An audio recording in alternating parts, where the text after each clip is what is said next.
Saudi अरब और Iran के दरमियान हज मुज़ाकरात कामयाब, 85,000 ईरानी हुज्जाज फरीज़ाए हज अदा करेंगे। सानिया मीना के बाद हजारों ईरानी शहरी अब तक फरीज़ा हज अदा करने से महरूम थे। जद्दा में होने वाले ईरान और सऊदी अरब के दरमियान बातचीत के बाद इत्तफाक राय तय पा गया। सऊदी हुकाम ने ईरानी हज्जाज को तमाम तर वसाइल फराम करने का अहद कर लिया है। ईरानी महकमा हज व ज़ियारत ने बयान जारी करते हुए कहा है कि सऊदी हुकाम ने इस्लामी जमहूरिया ईरान की तमाम शराइत मान ली हैं।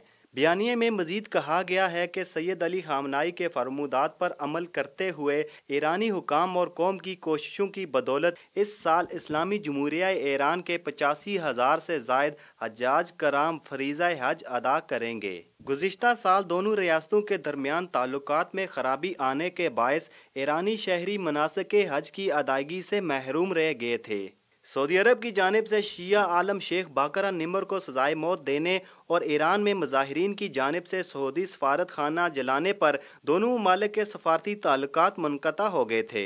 वाज़ेह रहे कि दोनों ममालिक में ताल्लुकात ज़्यादातर कशीदगी का शिकार रहते हैं। सऊदी अरब की जानिब से बार बार ईरान पर फ़लस्तीन, शाम, इराक और यमन में मसल्ला शिया तहरीकों की हमायत करते हुए इलाकाई तनाज़ात को हवा देने का इल्ज़ाम लगाया जाता रहा है। दूसरी जानिब ईरान ने इन इल्ज़ामात को मुस्तरद करते हुए सऊदी अरब पर इस्लामिक स्टेट और अलकायदा की हमायत करने के इल्ज़ामात आयद किए हैं।